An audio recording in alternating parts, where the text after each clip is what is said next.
Hi, I'm Kunle. I'm Kobe. And this is Two Cool Kids and a Cam. I'm an artist. And I'm a fashion don. On the show, we're going to explore themes from arts to culture, music to mental health, masculinity, and of course, women. The show aims to empower men and women through honest conversations, debates, and critical questioning of ourselves. So pull up a chair and come vibe with us.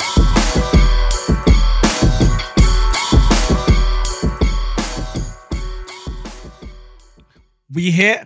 Yeah. It's Two Cool Kids in a Cam. What's up, brother? What's up, my G? So, what's on your mind, bro? What's on your mind? Let us know. What's on my mind? I was actually thinking about this the other day, right? And I was thinking about how imagery plays a long and serious games with us in a normal day-to-day living. So by that, what I mean is, I was going to see a friend lived in the tower block, right? Okay. So I got to the door, he buzzed me in. Whilst I was just about to get in, an elderly white lady, walked behind me. So we both went through the door simultaneously, and then we got to the lift.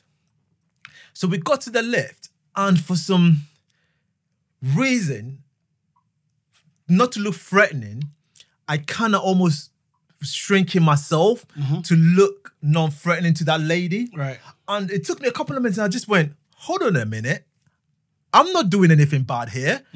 Why do I have to sort of project myself in a way to make someone else feel uncomfortable? Because she was looking at me a little bit funny. It could be my projections. Right. But she was looking at me a little bit funny, and that made me want to almost seem unthreatening. And I just thought, nah, get up to your size and be who you are. You've got no bad intention towards that person. And if she feels any kind of way, that's her insecurities, they're not you. Right. And I stepped out of the corner and fell and just stood up the way I'm supposed to stand up. And she looked at me and she could tell she had a little bit of, not intimidated, but I was thinking, that's more you because I've got no ill intention. And I always thought, that actually, is that from images that I've seen that made me almost go to that, what you call it, way, almost go to that section to feel, okay, I need to make her feel comfortable. And why would I feel she was uncomfortable in the first place? So that got me thinking, do other people also experience that? Do we sometimes through our day-to-day living, at work, on the streets, do we almost curtail who we are to try to please the masses or to try to make others feel comfortable around us? And I understand some people might do at work where they might not want to bring their blackness into work because they might feel it's not corporate. And for them, they feel if to go ahead or to move up through the corporate ladder, they might have to behave a certain kind of way. But it's not the corporate's fault. If they've embraced you, they need to embrace everything that you are, right? So that really got me thinking the other day. And I thought, actually, I was quite a little bit ashamed of myself to actually even go there because I had no ill intentions towards this lady. I was not even thinking about this lady, but subconsciously, it made me behave a certain kind of way. And yeah, so that was on my mind. I was like, I will speak to you about it and go, do you experience, especially you with dealing with a lot of these youths as well? Because it's quite funny. If you saw a group of guys in a hoodie, you automatically think something. Right. But hoodies was invented recently, right? But as soon as we see a group, especially a group of young ethnic kids in a hoodie, we assume they're up to no good.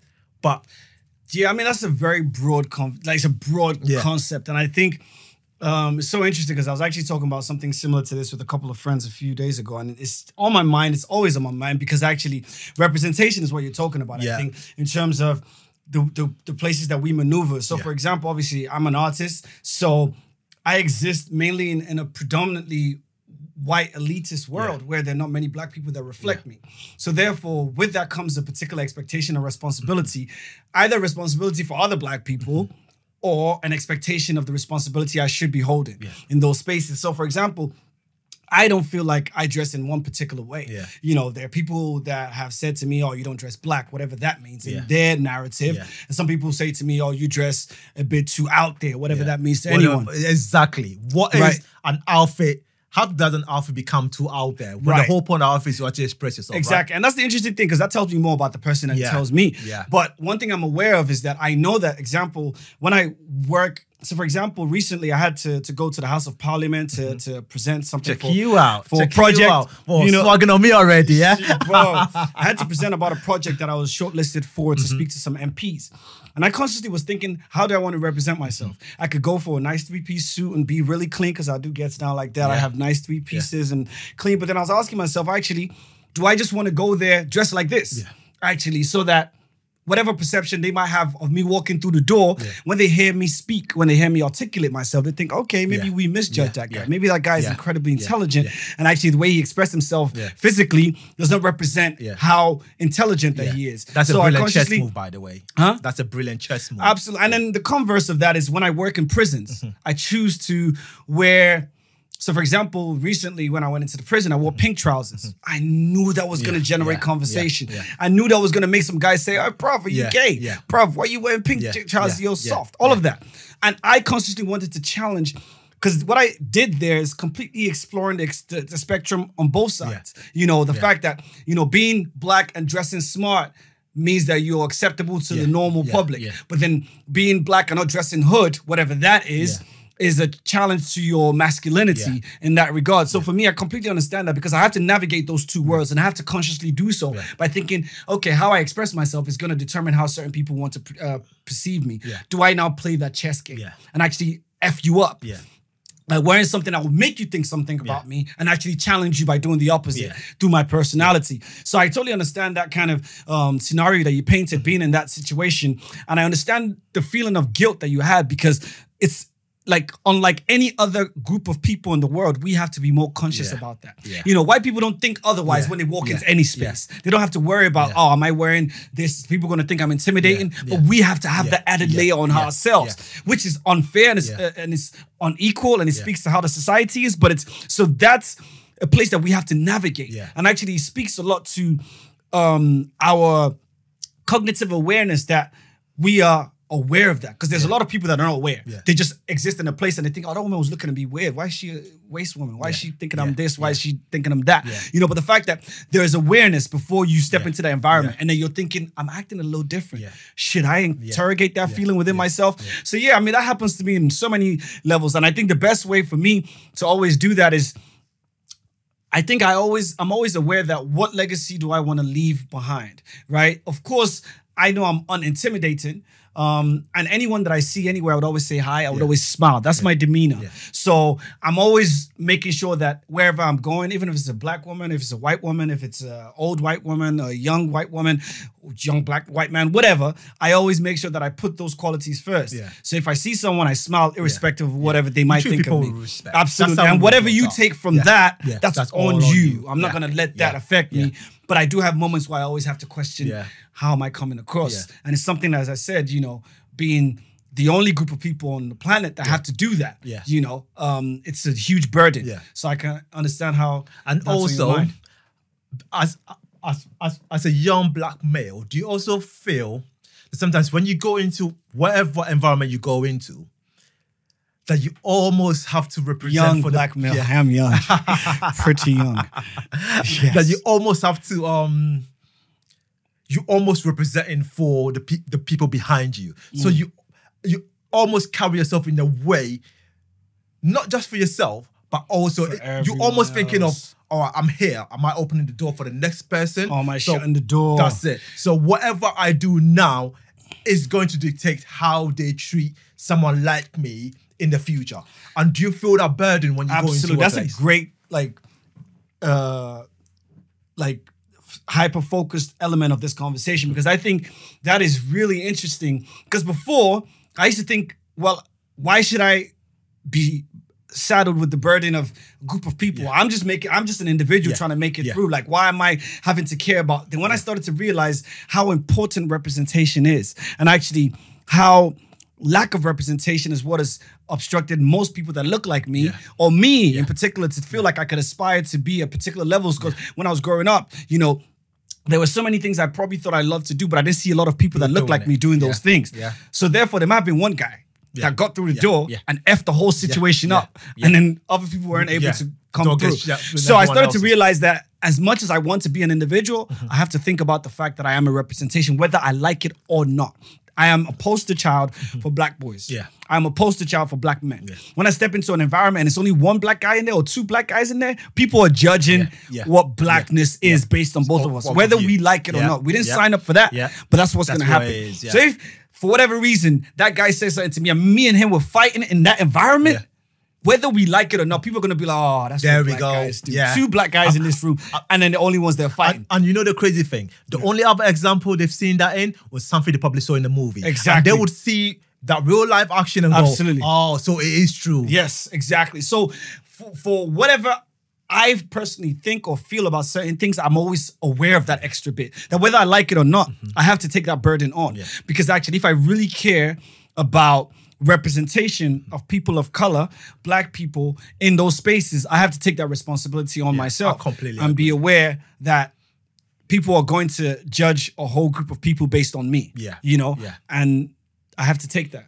Now, it is a burden that sometimes I think as a minority in a place you have to almost carry and also carry with a bit of responsibility. Do you know what I mean? Because I think at the end of the day, you could go on with, you know, I'm just living my life and screw everyone else. But you also have to think, am I going to be bringing kids into this world or environment I'm living in? If you are, or do I have brothers? Do I have siblings? Do I have sisters? The way I'm being treated, is that how I want them to be treated? Or maybe do I want to better the way I get treated so then their life becomes easier? And then it goes on and on and on and on. And so, yeah, you are definitely right. It's a burden that sometimes we've not chosen. But when you go into an environment where there's only one of you, whether you like it or not, you are carrying the mantle for the other people behind you. Right, absolutely. And you are what's going to dictate how they deal with the other people that are behind you. And also what I think is really important as well is to be able to show that whatever it is we're representing, in this case, I'm representing a black man, there's a spectrum of that. You know, whatever it is that you might have signed up to that's told you black is this, it's not my responsibility to perpetuate that narrative. I can show you a different spectrum of blackness. Because I'm a human being. Absolutely. Simple as. So therefore, I think it's really important to be able to understand both sides, to know that yes, you represent a group of people, but actually you also choose how you want to represent those group of people. Because you are an individual. Exactly. In that group of people. So if you've never met black guys that, I don't know, that speak how I speak or dress how I dress, that's now your opportunity to redefine. You have met one now. Exactly. So you need to add that to your bank of what black looks like. That's it. Not to say, oh, this doesn't fit into black, so what are you? Well, there is a spectrum of black. So I think that's another important thing for us to kind of be aware of in these kind of spaces as well. And it's actually even more, don't you think the whole debate of what is being black? Being black is being a human. And as a human being, we have individual spectrums. I could like something and you wouldn't like it. You would love something person Z wouldn't like it, right? So the whole notion of a race having to behave in a certain kind of way is actually ridiculous to me, right? It is, but you know we understand why. Because of course. They are, and that's the whole ridiculousness of it all. Because we are also a perpetuator of that same narrative. Because when you think about black, we only think about representation of black, right? We are in the community, so we see a whole lot of different blacks. We see everything, right?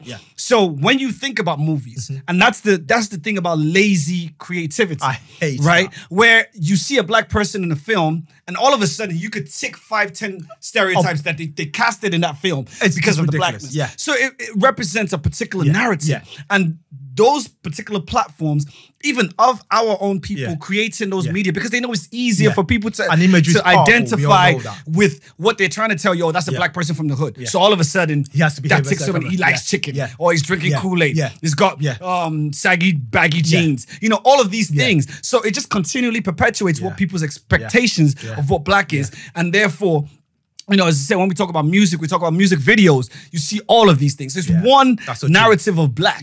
So therefore, because of a lot of people that don't dwell in these communities, they don't see a wide spectrum of that whole thing. So they just think, oh, that's what black is. Let's literally see a speck of on the canvas, they see a speck and assume the speck is the picture. Absolutely. No, the speck is just a little dot on the whole portrait. Absolutely. So I think we also need to take responsibility for that. Big time. One, in terms of being creatives, when we create a body of work, we need to consciously be challenging that narrative as well within ourselves, because it's easier for people to, connect to a story based on a narrative that is repeated to them.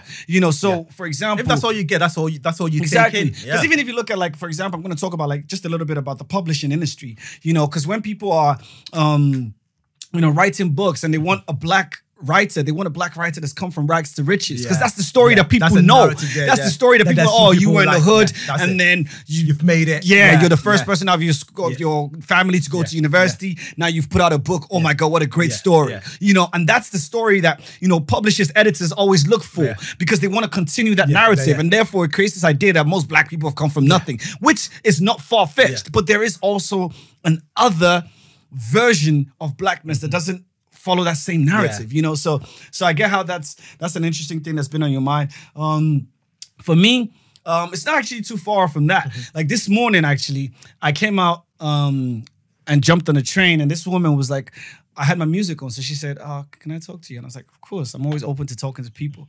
And then I put my earphones out, and she was like, I just wanted to say that you look really amazing. You have a great style. I thought you were a French guy. And I was like, okay, thank you so much. I appreciate it. Where did that French thing come from? But that's what I'm saying. And it's just the idea that, that to her, it would only make sense for me to be stylish if I was from another country. Right. Why is stylish not attributed to being black? Why is it not attributed to being African? Why is it not attributed to being Caribbean or whatever? The fact that she thought I was French because I dressed nicely. So I just thought that's really interesting about, which really ties in imagery. Absolutely. Ties in very much what you were saying about the idea that, there is, whether we like it or not, there are certain images that are attributed to different groups of people. And today, perhaps I was able to challenge her to think, well, I'm not French, actually. I'm Nigerian. To think, okay, maybe Nigerian people too dress cool. Or maybe whatever. I'm not sure about the Nigerian dresses cool, bro, but I mean, we are. That's fairly debatable, but just as a segue, there might be so many things you could say about Nigerians, which I would agree. But when it comes to how we dress, Nigerians are probably the most stylish Africans out there. That's all I'm saying. Experimental, I get you. So but that's exactly what it is. It just kind of opened that conversation within my head to think, how come she didn't think I could have been something else? Why French, And I guess that's the whole idea. I mean, she was a white woman. So it was also interesting to see that she would have kind of come at it from that perspective as well. So, No, that is interesting. I think it also boils down to being human, right? Because we always build these boxes. I think it's also a survival thing and how we cope with things. So to make ourselves feel safe, we build these boxes, and everything needs to belong to a certain box to make ourselves feel. And anything that is sort of cannot be compartmentalized. That's the word I'm looking for. Becomes an issue. So where does it go? It has because it has to fit, and then we start panicking. Oh, such and such person cannot be boxed up anywhere. And it goes, and everything that we do, we always try to take something out of it. But what if that thing is untickable? As a human, that's the whole point of being human. We have that X factor where you cannot quantify it. We do something that just comes out of nowhere. And then what? Now that becomes an issue. And I think that's also something that we need to, as human beings, need to challenge ourselves. Absolutely. Why do we feel we always have to put things in a box? Absolutely. And that's so true, and that's so important. Again, more as a human being, as I've been, growing up in this world. I mean, I've lived in different places, and I feel like it's so interesting because when people come up to me and ask me where you're from, they have an answer in their mind that they want me to be. So they want me to say one thing. Are you British? Are you Nigerian? Are you American? What are you?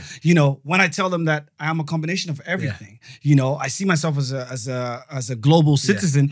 But for some people, it's so confusing to ask the question and not get that one answer. That specific be like, so answer what should I call you? Should I call you Nigerian? Why should you call me anything? Exactly. Why can you not just see me as someone that you're met right now that has on this planet. Exactly.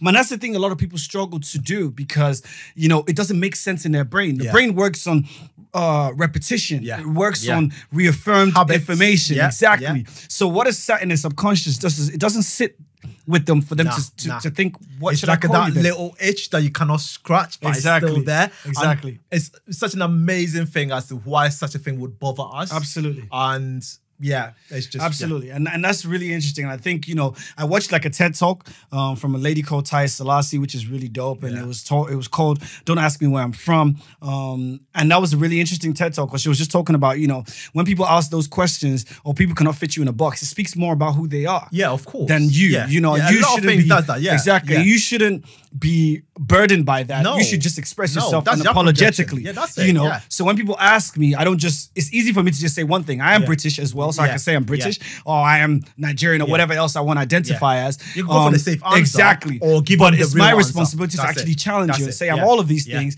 So I ask you back. That's it. So who am I? Yeah. Where am I from? That's it. And then you think, actually, I don't know. Yeah. You're also Yeah. Nigerian. Yeah. You lived in America. Yeah. So Yeah. Yeah. And that's up to them to really make that decision themselves. Or even not making a decision at all. Exactly. Because there's certain things, and I think that's, once again, it comes back to that safety net. We always feel that there has to be a conclusion. Yeah. Life is not about conclusion. Life goes on. So why do we feel there's always has to be a decision made? Exactly. Sometimes things are what they are. Absolutely. And you just move on with it. Exactly. And this doesn't have to be, it feels like because we watch so many movies and everything comes to an end, but in real life, that's not how it works. Exactly. You know? Absolutely. Absolutely. I agree. But then we also have to realize that is the negative side of what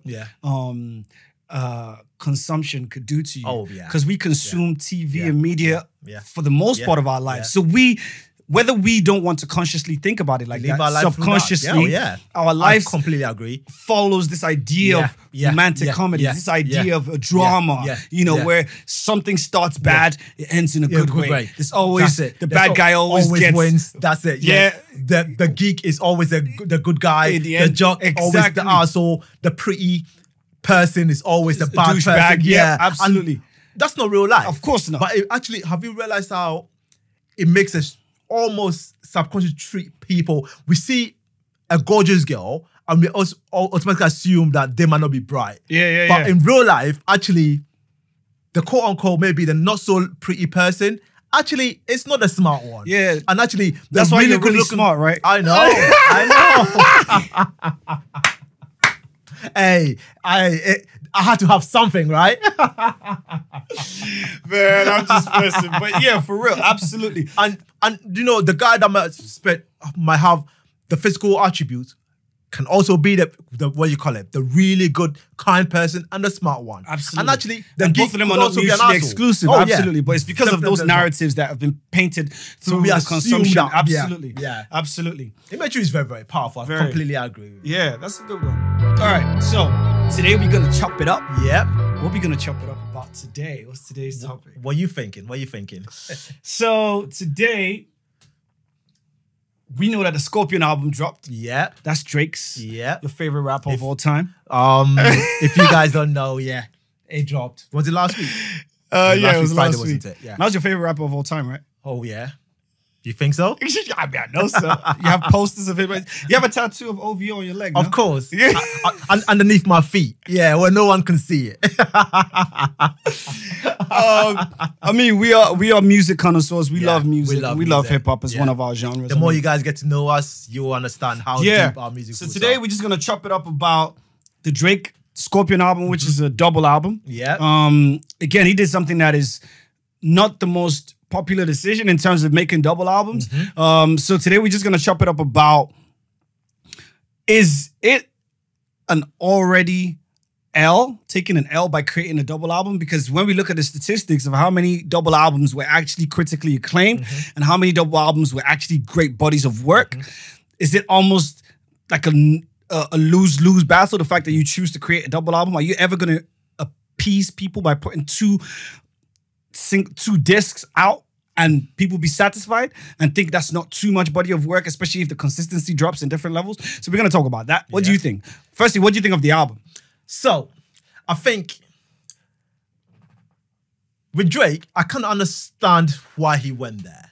Okay. Because what is one of the critique that always comes to him when he drops an album It is he's not Sing rapping too enough. much. He sings too much. Did you see the editor notes? Because you wrote that in the editor notes. Oh, did like, you? Yeah. He was like, Drake, what did he say? Drake acts too Jamaican. Drake sings too much. Drake He kind of does. Yeah, so it was really funny that he came at it from like a comedic way because he's aware he is listening of all these things that people say about him, which is funny. So so that is one of the main critiques. So I think for someone like him that wants to stick with his core audience, because let's be honest, a lot of these girls like him because he sings and he says, he comes from an angle of vulnerability and emotions that most MCs might not come from, right? So to appease these people, I kind of get why he would do a rap side and so like a singing side. So you are telling the people that that keep telling you do not rap enough. All right, this is for you guys, and then you are satisfying the people who love you. That's it. This is which for I think is a brilliant move. Brilliant move. Me for one, it's not official. I would never like Drake singing. It's not official because is that because you never like him singing because you don't think he's a singer, or you just don't like singers? It's a combination of things. I like some singers. I don't think firstly, he's not a brilliant singer, right? That is a fact. And the things that he sings about, I don't gravitate towards that. I understand how people would like it. I just don't gravitate towards that. The rap side, I think was one of his best work he's done. Like the themes that he was rapping about, sort of the things that he kind of brought to light and tackled. Some of them were like a bit. What? Like my favorite joint on that album, what you call 8 out of 10. Yeah. Brilliant track. He tackled sort of the deadbeat dad issue that Pusha accused him of. He tackled that. Did he tackle that? He dropped a line. He dropped a It's line. Like the only deadbeats are the beats that I'll be rapping on. And sometimes that's all you need. Sometimes, because in my opinion, if you've already taken an L that you would never come back from, right? You do not go too deep into it. You just haze over it slightly. Make people talk, from a lyrical standpoint, wow, he's mentioned it at least, right? That kept going since Friday about how he's brought it up, and do you know what I mean? We all know he's not going after Pusha anymore. That's been done, right?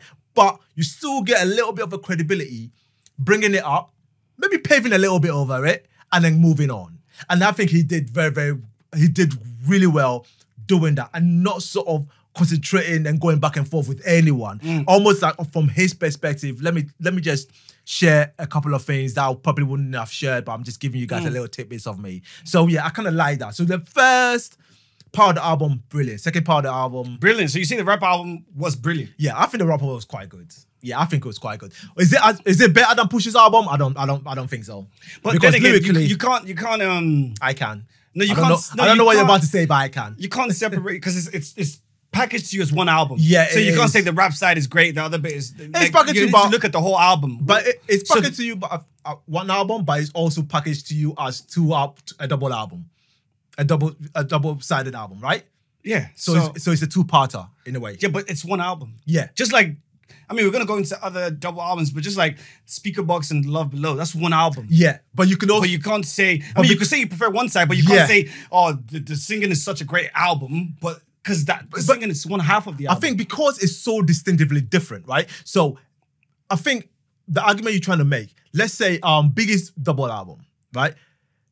It's almost similar concepts. Yeah. On two sides, right? Yeah. So that you cannot pick a side because. But that's the same thing. It's a similar concept, but he's just using different mediums. Yeah. So but it's still the same. Yeah.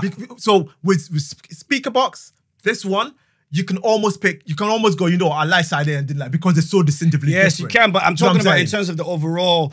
Then it is one album. Yeah, it definitely is. So when you're giving. Yeah, to rate it, because I did not like the singing part so well, I would. Why didn't you say, is it because you would never like Drake as a singer ever? So that second part was never going to. I did listen to it because I know at some point I had to talk to out, and you know me, I always try to come at things from an objective standpoint. Right. So even though I might not like it, I'm very, very happy to go, it wasn't for me, but it was good. Right. Or you know what? Right. It was actually, I loved it, but I know objectively it isn't good. Right, Do you know what I mean? So okay. yeah, I need to be objective when Yes. when I'm coming Absolutely. from when I'm actually critiquing anyone. Right. And for me, the tempo that he set with the first 10, it kind of ruined that tempo on the other side of the album. So yeah, for me, it ruined sort of the cohesiveness of it all. Right. And maybe in the old medium where you had a disc 1 and disc 2, that would have come out different, if that makes any sense. Because you would have had 2 discs, right? But that's what this is. It's just because we don't really consume discs anymore. That's what I'm saying. So it's also maybe we have to talk about the medium in which is coming. We're actually consuming music now. So now you're almost consuming it as one project. Whilst in the past, you would have gone, all right, this is disc 1, this is disc 2. I'll listen to this one, I'll listen, do you know what I mean? So you get that sort of different feels to it. Whilst now you almost have to ease yourself through, and it makes the cohesiveness, it lacks a little bit of cohesiveness when you go both of them, listening to them at the same time. So yeah, that was my take on it. Right. Interesting. I mean, I'm a fan of Drake. Of course you are. Yeah, I like Drake. I'm not. Drake is good. I don't love Drake. Yeah. I like him because I think he has love he has great him. skills. I think he has the ability to really craft good songs. Yeah, and what he's doing is, I mean, people could, say he's pop, is this and that, but actually he created a lane that he's mastered that lane. Oh, hell yeah. He's mastered that lane of giving you commercially successful songs, but actually having lyrical ability within that. Yeah. That is a great thing. Yeah. You can never, for the hip hop purists out there that, want to knock that's fair enough, but you have to be objective to think he actually raps. Yeah. And yes, of course he sings. And I think sometimes that's the frustration isn't it? Yeah. Because he will do something amazing on the track that will make you go, why does he not do this more often? Right. And I think that's what he tried to appease people on. Yeah. For me, on the first listen of the rap side, I thought it was good, but I thought there was so many filler tracks. There were tracks that I just thought I could forget. Like Nonstop was not a good song. Yeah. I don't know anyone that could say that's a good song. Even the one with Jay, I felt was... Yeah, Talk That was pretty average. Yeah. There's songs like, I'm not a huge fan of I'm Upset. I just think that was such a lazy track. It's like he's talking. But don't you feel that's a Drake track though, right? It is, but it's so lazy. I don't like that, right? But there are people that would love that. So when I look at the album, I think there's maybe like 4 solid tracks in the first half that I'm like bangers, And then I actually like the R&B side of it. I think the R&B side is actually quite... Very interesting. It's maybe better crafted. Yeah. Because it didn't just rely on only him. Yeah. And the features that he had on the R&B side made more sense. Yeah. So Ty Dolla $ign smashed so many tracks on there. He was on like 3 tracks. Yeah, he had with Future. And then James Fulton-Roy is an incredible songwriter and composer as well. So he had him on 2 songs as well. And then I think on there he had what other... he had a track with Future as well, didn't he? Yeah, I can miss that one. That's not really... I didn't think that was a good What are you track. trying to say you don't like Future? No, I'm not a huge fan of Future. Ratchet Happy Birthday. I know a lot of friends that love that song, but that song is not for me. Yeah. That is for the Ratchet folks out there, which I can be as well, but that just not I in know that you way. can. Not in that way. So which then brought me to the question that, was I ever actually going to love this album because it's a double album? When I look historically in hip hop, how many double albums can I put my hand up and say I actually loved these double albums? No matter how much I loved the artist, then I started to think back and think of all the double albums that I've ever consumed in my time. I think about Nas' Street Disciple. It was not a great album. Yeah, it wasn't. I think about Jay-Z Blueprint 2. Was not a great album. And those are arguably 2 of the greatest lyricists in hip hop and artists. Biggie's double album? Yeah, well, so we're going to talk about that. Okay, so those are 2 that I think we can agree that weren't great albums. We could talk about... Before you move on, were they not great because they were double albums, or were they not just a great body of work? So in those double albums, there were songs. You think they could have condensed it that could have been incredible? Because that's what Jay-Z tried to do after. That's why he brought out 2.1. Yeah. Because he knew that no one was feeling that. Yeah. So then he Yeah. condensed it to 2.1, and that sounded like a better body of work. But the L has already been taken. Yeah. With Nas, there was so many incredible songs like Disciple, like Made You Look. Made You Look was on Godson. Street Disciple, the song with his dad, what's that one? I think I remember. Bridging the Gap. Yeah, there was so Bridging many the Gap. incredible Yeah, songs. that's the one. Thieves Theme. There was all these amazing songs, right? But there was too many fillers. Too many fillers on there. I remember the track with Busta Rhymes, Bounce. I'm like, that track was just... It doesn't even make any sense. None. And Nas and Busta Rhymes. Like, it just didn't make any sense. The energy just doesn't work. Yeah, so I just think, you know, with double albums, because you know that you have all this track list that you have to fill, you end up just collaborating with, you know, Jay-Z on Blueprint 2, there was just too many songs that was just almost a repetition of one another. You know, you had like 7 Pharrell produced songs that were average. Like Excuse Me Miss was incredible. But there was songs like, I can't even imagine I can't remember them now. You know, it's like, that was just like a song called Allure, which was okay, but it was just so forgettable. So many other songs. But then I think about the ones that were incredible, right? Like, the one that probably rates the highest for me has to be Biggie's Life After Death. That probably is the most complete double album. That actually has no, that double album has no fat in it.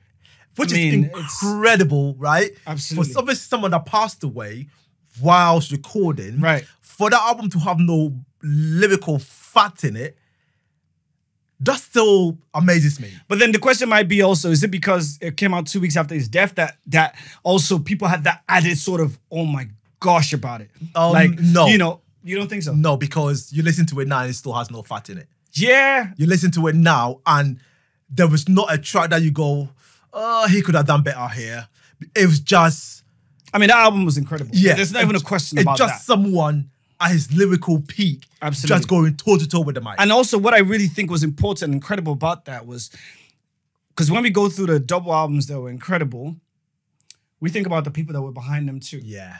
And that's why I was going to say that, but I didn't want to a lot of the other ones that have come out is because the artists are the one, they were so big that they just took control of everything else that came out. They felt they can do it all. Exactly. Yeah. So with Jay-Z, like he was already Jay-Z. Yeah. You know, it was huge. Like I don't think he had an executive producer for that album. He executive produced it. Oh, okay. Whereas with, you know, Life After Death, that was P. Diddy. That was, and let's not underestimate the influence Puffy had crafting these songs for Biggie. Again, we think about All Eyes on Me.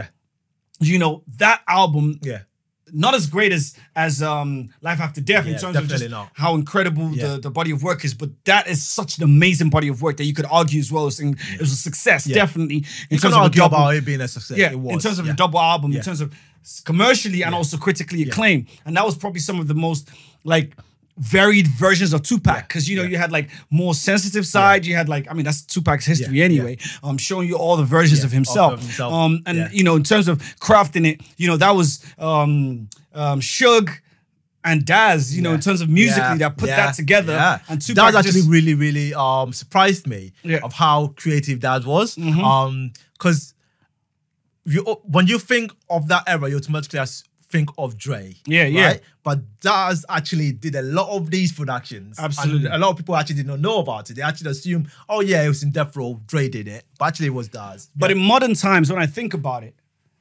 one of the greatest ones that ever came out has to be the Speaker Box and the Love Below. That has to be one of the most impeccable double Genius albums. Genius move. Risky move. Very risky. Very outlandish idea. Extremely risky. And I would like to be the flower on the wall of who came up with the concept. We know it's Andre. 3 Stacks. Oh, no. I actually don't think it was him. Nah, it's 3 Stacks, bro. I think it was... Organized Noise? Yeah, I think it was Organized. It was the mother company at that time. I think it was L.A. Reid. Right. Yeah, they actually came up with the concept. I might be wrong. Don't quote me on that. But I think it was L.A. Reid that actually came up with the idea of, actually, why don't you guys do this as because they were supposed to actually release them individually. Yeah, it was actually I think I've heard that story. They were in that frame of, you know, we wanna go our separate ways and do something. And I think L.A. Reid had a president go, you know what? Why don't you guys put this together and create a double album?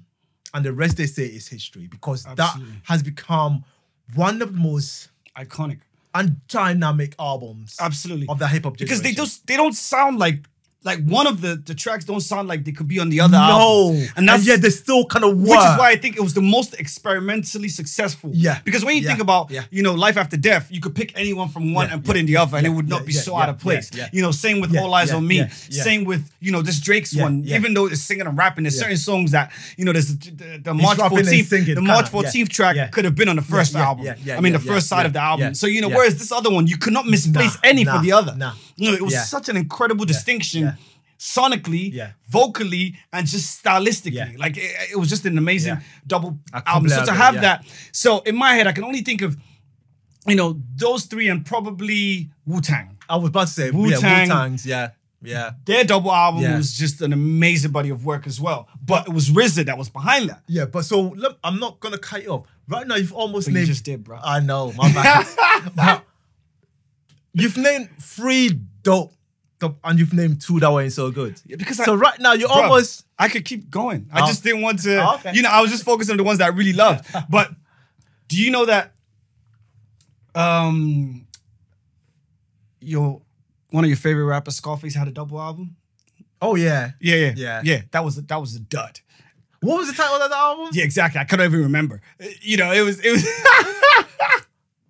Scarface, what would you do? Do you know Nate Dogg had a double album? Do you know Corrupt's first album was a double album? Like, you know what I mean? Because that is reaching for the stars, right? Yeah. That's Icarus right here. Reaching for the stars and getting better. Nelly had a double album. Nelly would want a double album. Yeah.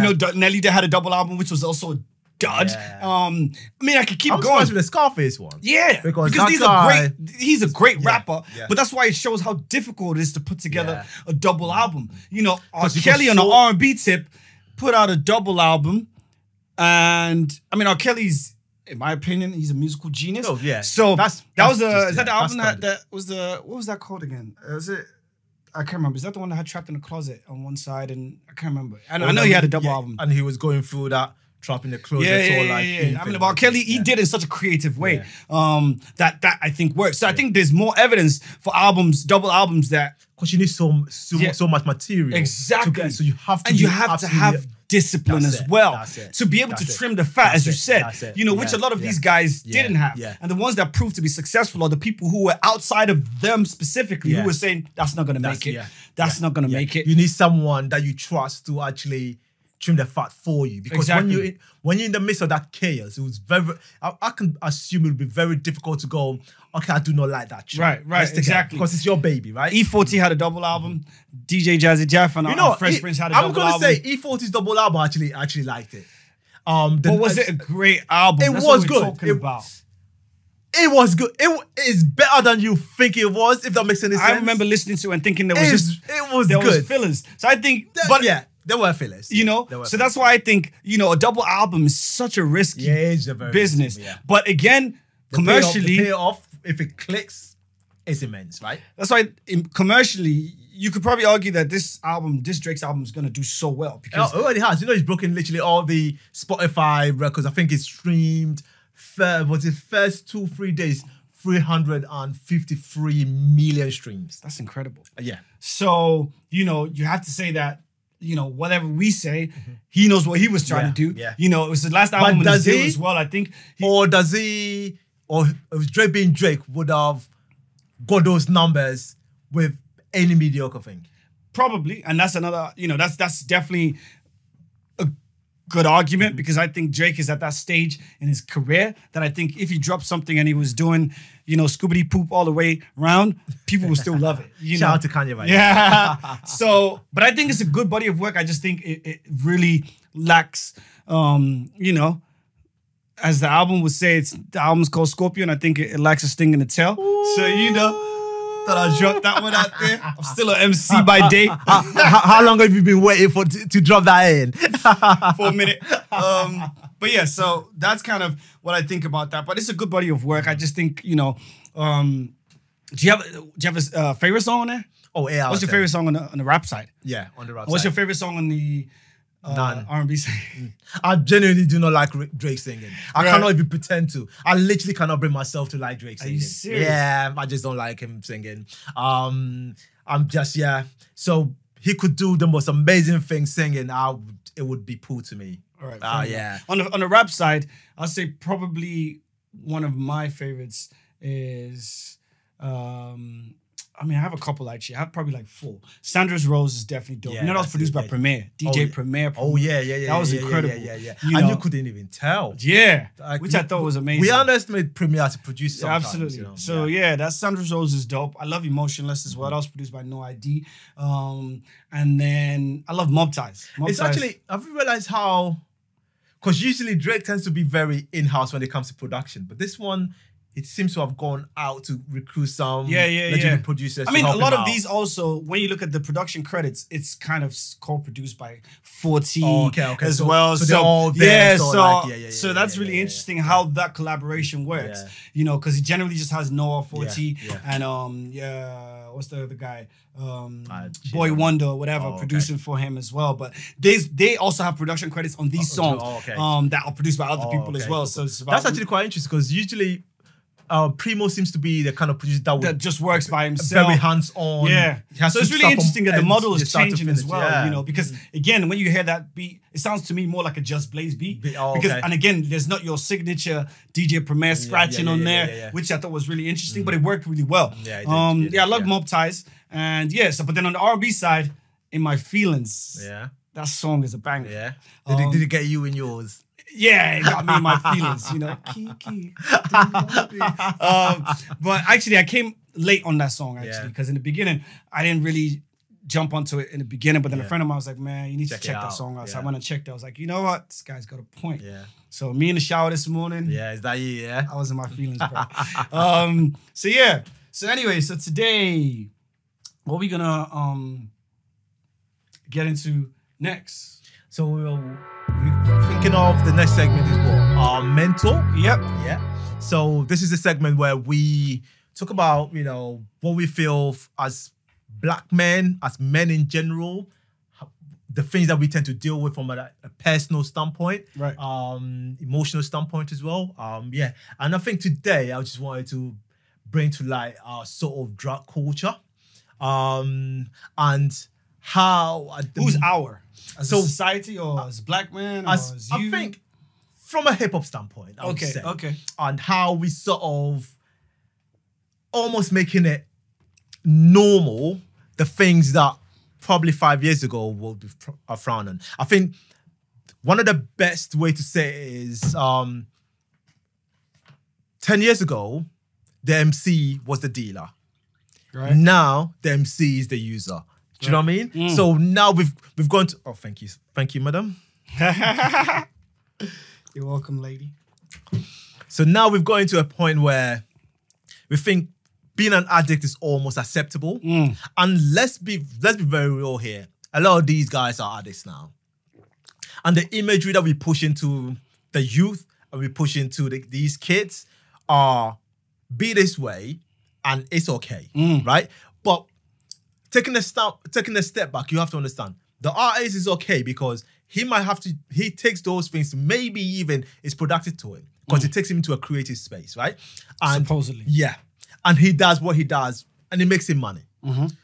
Or her, my bad. But you being at home, that does not make you money. If you know the dealer and you taking these things, one, it's not making you very productive, I'm very sure. And it's making you act in a way that's not also very productive to society, I'm very sure. So how is that okay? How is that a thing that we should normalize? How is that a thing that we should almost turn a blind eye to and go, oh yeah, it's okay. Let's move on with it. That's interesting. First, I'm going to play devil's advocate. Because if you think about the early 90s and way before these times, weed was what was spoken about very heavily. Yeah. So people were consuming weed on a regular basis. It was almost promoted. I mean, Chronic album. You know, I mean, everything on there was just about smoking weed. Crack was said quite a lot. Yeah, but crack was said from a position of the seller. It. Yeah. But weed was used consistently. Definitely right. So if you look at that and think, because you always think, when you think about the 90s and the early 80s or whatever, late 80s with hip hop, you think, oh, we only spoke from a seller's point. Yeah. But actually, we spoke about usage of weed excessively. Yeah, and it was just one drug though. But I'm very sure back then as well, a lot of these guys used very hard drugs because it's now come to light. A lot of these guys were on crack, were on a lot of heroin, a lot of these yeah.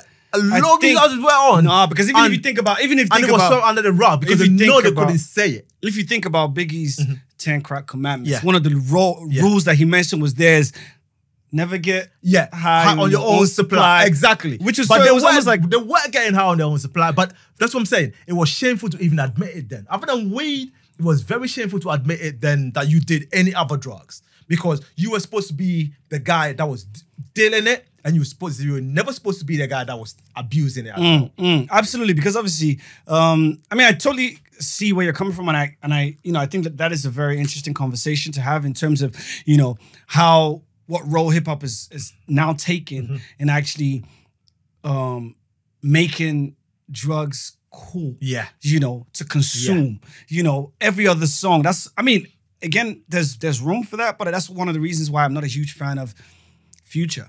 You know, but then again, I am hypocritical. Because you love the Weeknd, the Chronic album. I love the Weeknd, and you love the Weeknd. and the Weeknd always talks about. Not always though. For the most part, everyone knows that, and I think the Weeknd tends to talk about it from him taking it standpoint, right? Yeah, as opposed to, and makes him feel vulnerable some way. I mean, but that's what I'm saying. You know, like we are trying to find. But you're a human being, though. Fine lines, you're absolutely. Like I think, you know, I could tell you right now that I just think, yes, hip hop is playing a potentially very dangerous role in basically, the word I'm looking for is making it much more accessible, like normalizing something from a mental standpoint, making everyone think it's okay to sip syrup and just, you know, high on codeine and, you know, put whatever it is, all of these things. I mean, these things very hard.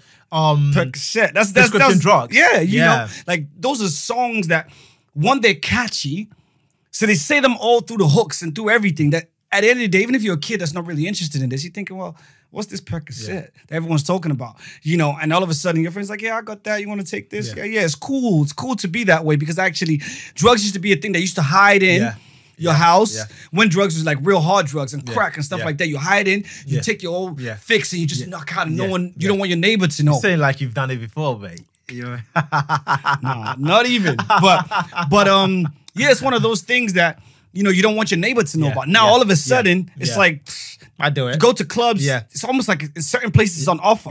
You know, and then that comes peer pressure, because people are expecting you to be cool enough to be like, yo, that's like a cool thing these days.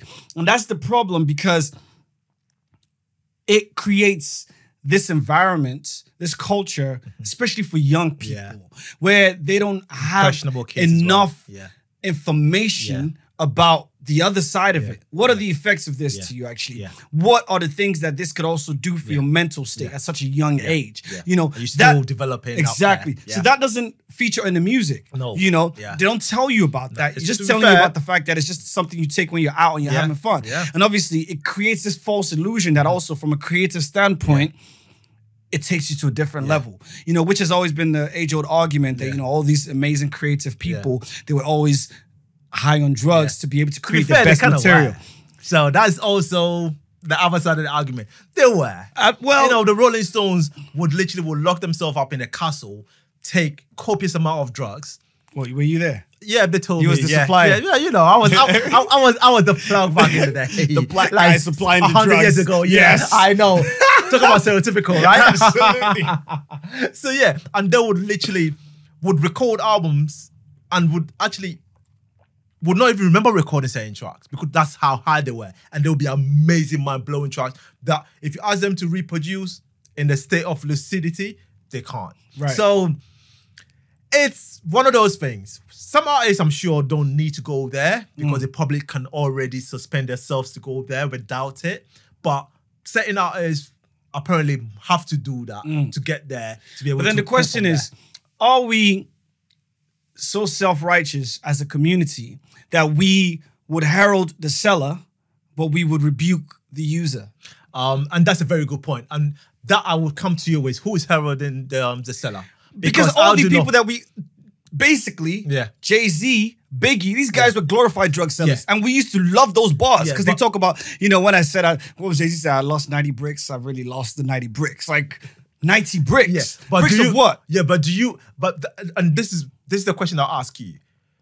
Did you love him for the reality of those lyrics, or did you love him because he came up with such a witty way of saying something? But we're not talking about me. We're talking about the masses. The masses absolutely loved rappers that talked about drugs. We cannot dispute that. That's a fact. No, but right as a hip hop culture. Yeah, but right now you and I, Raekwon and Ghostface, their whole album's about cooking up crack. Yeah, let's fade the masses away for a second, and just you and I in this room, right? Yeah. Do you love these artists because they're selling you the drug, or do you love them because of the way they put their words together? Just a question I'm asking you. I think it's a combination because they opened my eyes to a world that is somewhat foreign to me. So, and also the way that they did it. Yeah. But I think it's a combination of both. Cool. You know? And that's a question that, even me asking you, I'm trying to answer that question because it wasn't a tricky one. I was just trying to answer that question in my mind as well. So, me loving the 10 Crack Commandments, was it because Biggie was a dealer? Maybe a 10% of it. But you know me, I'm a very wordy person. And I think I love the 10 Commandments because of the word craft, the way he puts those things together. He could have said the exact same thing selling water. And if it was clever, I would have been amazed by it. I kind of hear that, but it wasn't the crack itself. It was you say the that analogy. You say that, that but makes I you think, go, oh yeah, I've never saw crack before, but it makes sense to me to go. Don't get high on your own supply. It makes sense, right? Yeah, but it's not even just 10 Crack Commandments. Now, Almost every other song. Like someone got to die, right? It paints a very vivid picture, and once again, it's the way he puts deal going wrong, and it's the things that he puts together that makes you can literally close your eyes, and imagine. But we can separate both because we know Biggie was an incredible rapper. So that whatever he rapped about, it would always been incredible. But what I'm saying is, as a general culture, this is not just Biggie. You know, every other MC sort of that came around that time almost had to put that story forward about being a crack dealer, sold crack, and that was where embellishment came in, where people were talking as if they were Escobar. You know, when you only just helped your friend move. You're a petty dealer. Exactly. So because we thought that was cool, that's why people had to kind of fabricate these stories. But now, you know, the bad guy always tends to be the cool guy in a way. Right, exactly. So whereas now, as a culture, we don't look at the user in that same way. We don't give them credit for the... So it's not like people have to embellish a story of being an amazing user for people to be like, that's cool. I think it's also... Could it also be because the user is always seen as the weak one, right? And the dealer is always seen as the strong one. Because the user is always seen as... the vulnerable victim. Has weak will and will succumb to these weaknesses. And the dealer is always seen as, he's masculine. He wants to change his circumstance from rag to riches, and he wants to make something of himself. And he has to resort to such things to get there. And I think that's a question as a community to interrogate, that why did we like the dealer so much, but then we want to play the role of you know, self-righteous with the user. Actually, when we should maybe be thinking about how to help the user, maybe questioning why we like the dealer in the first place. And you know, and in a paradoxical way, if you like the dealer so much, then it makes absolutely sense that someone has to use it. Exactly. So if you like the dealer, who do you think they were selling all these 90 bricks to? You know what I mean? It won't go into a vacuum, that's for sure. Absolutely. You know, so I think that's the bigger questions that we need to kind of put on ourselves as a community, you know, because there are still stories of sellers out there, and we prefer those stories as a community more. Why do we like those stories more? Should we be equally interrogating those people and saying, actually, is that helpful for our community? Because the same way we look at the users as not helpful, we should also be having the same mindset. To be fair, we should actually be more against the seller. Exactly. Because that's more detrimental to the community. Absolutely. Than So it's the mental health of both sides of the spectrum that we need to be questioning critically as well. So I think that's really interesting on that level. Yeah, and it just kind of got me thinking of how hip-hop has become such a mainstream monster. Right? Something that started in the basement now is now almost dictating the way we live our lives. It is dictating. That is incredible. Culture. And the people that started it, 15, 20, 30 years ago, would not have imagined it being where it is now. Where you go to a little corner of somewhere and you still have these kids that are still being influenced by someone that they probably would never have associate themselves with, but through music and through imagery, now feel that they can't be this person as well. Absolutely. And it's just a quick segue from that. It's just the idea of representation and how actually, you know, urban culture is the popular culture. Oh yeah. And when you it is the culture what the signifiers to me are, when you look at high-end brands like Louis Vuitton, and you look at high-end brands like Gucci, where they used to make more slim line, like Europeanized look, all of a sudden they've got sneakers. They've got like, at one point they would never touch baggy sneakers. shirts. They've got like bandanas. Yeah. And I'm like, wow. With me, it's even the sneakers that got me. There was a point where they would, if you had told them to do a pair of traders, they would have laughed in your face and spat on you and said, we don't want those kind how of people in here. Exactly. To shame our brand. Absolutely. And now, hip-hop is taken to a point where you cannot be a brand and not have a cool sneaker. Absolutely. You will not be respected. So from Balenciaga to Tom Ford to all these Louis people. Vuitton, one of the creme de la creme of high ends. Absolutely. Now almost drops, a sneaker every collection. I'm telling you.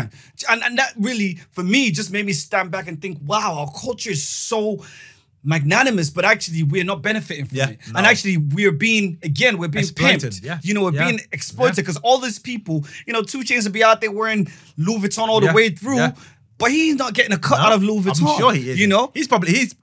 He's forking copious amount of money. Absolutely. To wear it. Absolutely. And they know that we are the ones that consume stuff the most. Yeah. So they're thinking, well, it makes the most sense now to bring sneakers out because they're going to wear that all the time. Yeah. And their sneakers are not like the same prices as like Jordans. They're like 800, 900 pounds for pairs of sneakers. Yeah. It's crazy. Remember, how long ago was it? 10 years ago? When Tommy disclaimed that he didn't make it for black people. At that point, I kind of understand his argument. His argument was, I make my clothes and I do not, my customer, when I'm making my clothes, was not a hip hop artist. I kind of get what he was saying. But him being so obtuse was he did not realize it was these hip hop artists that are going to take him to the next generation. Absolutely. And he was so short-sighted in actually realizing that.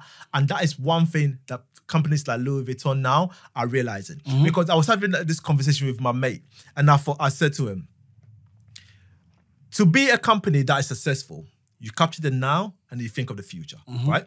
So the now, about 30 years ago, was our dads, right? And then they will make you the money for the now. But then how do you capture your dad's kids? So you start, transitioning to a point where you start making your stuff attractive to the next generation that are going to come in. And Louis Vuitton, as an example, has done the perfect thing by signing Virgil Abloh to be their creative and design, for their men's collection. So now what's happened is they still got the brand for the now, but now they're capturing the future. And you capture the future, now you got these young artists and all these young kids now fixated on this brand. And what you've done now is you've secured your next 10, 20 years. Absolutely. Brilliant move. Absolutely. And they're the ones who are thinking about it. And I just think that's really cool, but I definitely see that there is an open question there for us to figure out what part of the piece of pie are we getting. Are we just on the cover of the pie when it's packaged? Yeah. But we just not getting anything. And get paid pittance. Exactly. And that's where we need to be questioning those things. Yeah. And now you're definitely right. In terms of where we're putting our money as a community as well, questioning those things a little bit more. I buy all these things. I have bought all these things in my time. But now as an adult, I'm questioning why. Why do I feel like I need to buy Louis Vuitton? Is that what I think makes me cool? Because it makes you feel good. But does it have to be Louis? That's a question I need to keep asking myself. That's a very good point. Why can't Primark make me once again, cool? Or why can't my brother who's making clothing make me feel equally good? So that's a question. Once again, imagery, right? Absolutely. We see these things and we aspire to them. Exactly. But when you take a step back and you ask yourself, why do I spend so much money on something that it's not an essential part of what I need to be? It's also, it's an interesting one. Absolutely. You've brought up an interesting little segue at the end. I always do, bro. Debatable, but right. So, we're going to get in my feelings. Go on, brother. So we're going to get in our feelings. But actually, you had something specifically that you want to talk about. But actually, So what's your... So I was just thinking... what's the in my feelings section actually? Let's break it down. That's a very good point. So in my feelings section is where you and myself, we try to hash out the relationship, the old age question of how does man deal with his counterpart, the woman? How do we relate to each other? And how does it affect us? Or the counterpart of man. Yeah, and the counterpart of man, or woman, at the same time. Yeah, you're definitely right. But it's how we deal with each other from an emotional, sexual, and all of these murky underwaters, what we call the human existence, right? Right. Yeah. So this is where we try to work the best way we can. Based we on try our to- experiences and our mindset, to explore. Yeah.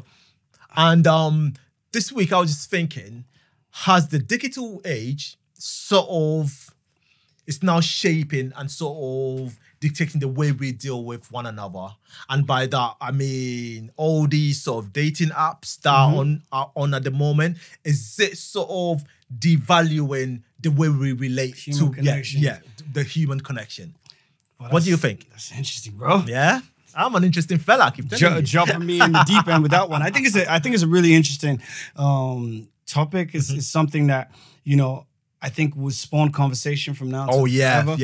Because there are going to be some people who are complete oldies, and they think they rather meet people organically, whatever that means in this day and age. Is something for someone to question in terms of what's organic these days, versus people who have embraced the idea that actually as a society, with technology, you don't have to always go to a club anymore. You don't have to go to the bar, go to the church, wherever it is that you think you want to meet a partner. Just step out of your house. Exactly. You could be at a toilet seat doing a dump and you're like, oh, okay, I know. she's kind of cute. I'm going to get that number, and that's a different kind of vibe in our society now. So one or the other. Is it a good or bad thing though? Well, that's the question now. I think I'm always someone that tries to look at things critically and think of what are the positives and what are the negatives, right? So I've gone past the time in my life. I mean, a lot of my friends will be able to say, and for a fact, where, we walk out the house and I'm trying to go from A to Z. And at that point, at certain points, I go off tangent to different routes because I see the chick and I'm like, wow, this girl, she looks nice. She has a way about her that I like, and I go off route. And I be like, at least we're trying to get to Z, I'll come back there. By the time I come back, I'm like, I see another chick, I'm like, oh, I'm going to talk to that girl. So I've always been the type that, I would talk to a woman wherever that I see a woman, But, and in some cases when we go out or whatever, I would see a woman that I like, I would speak to her. But the day and age and the things that I do in my life right now, I'm not that active out there, You don't have that time either. Yeah, so, and I just think even in terms of the ways people communicate with each other, on a large scale, technology has kind of stunted people's communication skills. So if I do see a woman on the street, 9 times out of 10, the way I interact with her now, she's like, well, that's weird, because she's so used to interacting in a different format. So therefore, as a human being, I have to progress along with the society. So for me, even though it's not one or the other, because I will talk to a woman if I see her anywhere else, but I also appreciate what the online dating does for me, because I travel quite a lot. So if I go to a different city and I'm trying to spend an evening with a woman, well, you trying to spend an evening with a woman? I mean, why wouldn't I, bro? I mean, I'm trying to see the city, and actually, the best way to see a city is by locals taking you around, and that's the kind of energy that I like. That's very and true. of course. It's always an added bonus if it's energy of a woman for me, that's kind of showing me from a different perspective. And obviously I would enjoy her company. Well. Absolutely. So when I go to a new city, spending a couple of weeks in a new city, there's certain spots in the city that I don't know. So going there. And you will not know from the tourist map. Exactly. So connecting with people on that app is such a beautiful thing because I'm just in a hotel room or wherever I am in the hostel, and all of a sudden, I've seen enough people that seem to spark my mind and physically that I'm like, okay, I'll actually love to hang with this woman based on the things that she's written about herself that looks interesting, and I also find her attractive. So for me, that's an incredible bonus that I think organically it's more difficult to achieve that, because then I'm just going to be wandering the streets. I probably don't speak the language. I don't know who does speak my language clearly enough for us to have a communication.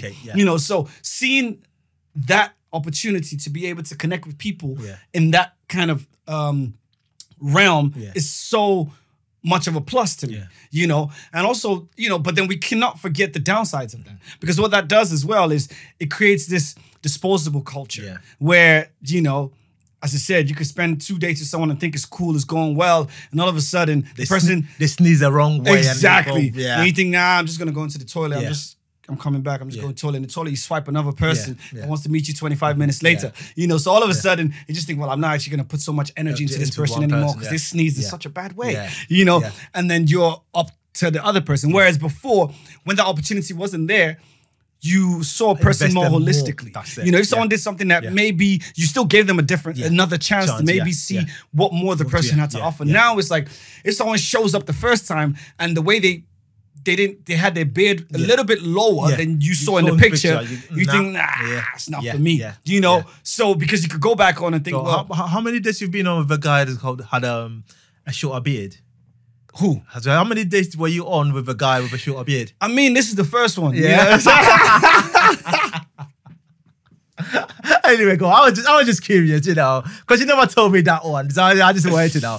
So things like that, you know, it just creates this disposable culture where we just want what we want in our mind, and when we see that something is a little different, we just move on from that, and that is the negative side, and that could really be dangerous in the way that our society moves forward because people don't invest in time. You know, you see people already on a date. It's like all of a sudden they want you to tick a box already. You know, you go on a date because in their mind they think you look like a husband type of guy. You match because you were good looking, but I also thought you have husband potential. So the first date, they're trying to tick all those boxes. Oh, so what's your plans for next year? What's your plans for this year? I hate that question. And I'm just like, whereas if it was in an organic where you met someone on the street and you started a date, that's not how you would approach that. That's it, you know, so it's just, there's two sides to it. And I think as human beings, we should always be aware of the pros and cons of everything. So as a person, I approach this with the pros and cons in mind of both. So I decide to choose how I'm going to navigate the cons and more celebrate the pros for me in a way that would work for you. So what are your thoughts on that then? I think it's a double-edged sword, and I'm gonna come away from this angle, right? So sometimes it's amazing how the digital age is brought us so close, right? Something could happen in a little village in China, and someone in a town or city in Africa would know about it in the space of minutes, right? But in a paradoxical way, at the same rate, it's also pulled us further apart than we've probably ever been in human existence, right? So we've got all these apps, from Facebook to all these dating apps, where it brings us so much together in a way as in you could interact with someone that you probably would never have bumped into if you were, as you said, walking on the streets or going out with your friends. You probably would never have bumped into them. Or you probably even would have bumped into them and not noticed them, right? But on the same time as well, it takes away that interconnectivity, the way we relate to the people that are present in our lives at this very moment. How many times would you be on the train, would you even walk on the street with your head buried in your phone? Lots of times. Yeah, and literally everyone else around you, heads buried in their phone, not actually paying attention to the people that are around them. I'm very sure. Even the traffic lights. I'm very sure people are actually out here talking to people that they probably were sitting next to and never took the time to actually look up and actually experience them on the personal note. So from that standpoint, I feel we're kind of losing some of our interpersonal relationship that we used to have, you know, with how we dealt with that fellow human being that is next to us, that we actually smiled at people, actually try to converse with people, actually try to engage people, and we feel, oh yeah, you know, I see that person is very attractive, right? Do I actually invest in trying to talk to that person, or, you know, I'll dismiss them, I'm gonna go home and I'm gonna go online and talk to someone that is about a few miles away. So I think it's also that safety net as well. So I think, and also it's that mass-produced culture, right? So that takes away sort of the way we relate to one another and the way we appreciate one another. So we've gone to a point where it's now become quantity over quality. So you get so many things bombarded at you, like thrown at you, that you get to a point where you start investing. Because like you said earlier, oh, you know what? If I dismiss one, I've got 8 that I'm almost simultaneously speaking to at the same time, right? So do I actually invest in one? No. If one sneezes the wrong way, or, you know what, like you said, turn up on a date and I thought they would be wearing a red dress, and that person is actually wearing a blue dress. How dare they wear a blue dress on a first date? In my back of my mind, that my ideal woman has to wear a red dress on the first day. That person comes to with a brown dress. Amazing person. Oh, nah. I'll wait for that red dress Thursday wearing girl, you know? And we dismiss people for no reason because we've got so much choice now. Absolutely. And I think it's yeah. So what you're very right. On the other side as well, not everyone is confident. Not everyone can withstand, because stepping to someone on the streets or in the bar, it takes a certain level of confidence, because you don't know what's going to transpire. Certain level of alcohol. Alcohol. Oh, hell yeah. Because you do not know what's going to transpire in that exchange. Yeah. Right? And we all, as humans, we do not like to feel embarrassed or feel any kind of way. So we try not to put ourselves out there. So in that environment, you can put yourself out there and not feel too much shame, because you know what? If that person doesn't talk to you back, you wouldn't. Yeah, exactly. You just be like, oh, that's it. You lose nothing. Right. And if that person talks to you, so it does help. But on the other side, I think it also does hinder as well, because as humans, we overlearn and we over-adapt to things, right? And then we get to a point where we almost ignore the old way of doing things, which wasn't too bad, but we completely dismiss the old way of doing things and we just fixate on the new thing that is in front of us and dismiss everything else. Absolutely. And also what it does do, which, is for the con side of it, is it also, I think it really, it makes the way that our interactions with people go. It makes those things lack respect. Yeah. Because like if someone matches someone and they agree to meet up, and all of a sudden that person met somebody the night before, they don't even tell them anymore that I don't want to meet up with you. They just ghost them. And that's where this ghosting culture came from. Because there's so many people, you don't see them as a human being. You just see them as a couple of pictures. That's it. Therefore, you don't think your word is your bond. Yeah. You don't give those people respect. You say things to them that you would never say in person. Yeah. People start becoming so disrespectful, and it just creates that culture and it makes it really normalized. So that's something again for the con. You're definitely right, because once again, it comes to investment, right? Yeah. If you're already talking to 10 people, Yeah. you have nothing to lose anymore, right? Yeah. So you feel the way you would have engaged with someone if you had a lot to lose goes out the window. Yeah. Now, and because you're talking to a picture, the respect level dims a little bit. Fine picture. So you assume, I can just go over and my first introductory word would be something disrespectful. And if the first like what? I'm not sure, but I've heard loads of crazy stories about what size is your... Yeah, about girls, and apparently the first thing a guy would say is, oh, I've got such a size, really disrespectful thing that I'm very sure if they were face to face, that guy would never have had the confidence, let alone the impetus to say that. But at the back of a screen, hiding behind the back of a screen, or what do you call it? They already know they've got nothing to lose. They will say it. And from their point of view, if she doesn't like it, how dare she not like it? I'll say it to the next person. So exactly. It brings that sort of bravado that usually that person probably wouldn't have it, because they're in a place where it shows they probably didn't have the bravado in the first place, right? Absolutely. So if you know, you know. So that segment is just where we're going to test each other on information about the culture, about music, about style that we should know based on our history with the culture. So I'm going to go off the top with this one. So if you know, my question for you is, what was the first hip-hop double album for the culture? Oh, that is painful. That's not nice, bro. That's not nice. If you're going to throw a guess out there. I think I'm kind of... Was it Wu-Tang's? I'll give you another chance. Chance. I'm thinking, which one was first? Was it Wu-Tang's or... Ooh, I've drawn a blank on that one. I've drawn a blank on this one. And I know as soon as you say it, I'll be like, yeah, of course. Because I'm thinking of Wu. You have to think about the years as well. The first hip-hop Grammy went to Mr. DJ, Jazzy, and Fresh Prince. Was that a double album? So their first album, 1988. The album that won their first double album. I would never have guessed that. Yeah, the first double album for hip-hop was from DJ Jazzy Jeff. Oh, wow. He's the DJ and I'm the MC, I think. Yeah. Oh, wow. It's a double album. You know what? I'm gonna lift my. I'm not even gonna pretend and go. Yeah. Oh yeah, I would not have thought Yeah, them, it's and I would have thought it interesting. was a double album. Yeah. Oh, good one. That's actually a good one. Yeah. My one would be. I guess if you don't know, you don't. Yeah, know. you don't know. Oh, it's the name is in the title, right? Yeah. If you know, you know. If you don't, you bloody don't. Okay. I need to have 1 point ahead of you. Yeah. Now, what's my question? My one was who produced the Thriller album? Come on, bro.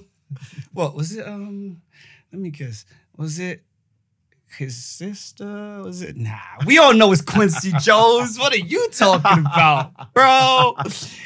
Quincy Jones all day. You know, well, I think we need to dedicate a segment to Quincy at some point. Yes. In our hopefully long journey of this this show. Yeah, where absolutely. we actually celebrate some of these musical geniuses and also some of these people that are behind these musical geniuses Absolutely. we tend not to celebrate a lot because we tend to go for the star Yeah, and not the absolutely. star maker. Yeah. So yeah. Absolutely. So just so you know, if you didn't really catch that, is 1 point to me. How many to you, bro? 0. Okay, just But just thought we put that one No, out. it's cool. Okay, This again, is the face 1 of point to confidence. me. This is the face of confidence right now. How many points to you again? Oh, 0. You got, Okay. you gotta give that. You gotta give the kid a bone. You know, you gotta give that dog a bone. all right. Yeah. Let's not feel that it's doing something. Right. That's all right. That's all Well, right. I've been Kunle. And I'm Kobe. 2 cool kids in the cam. We See out. you guys next week.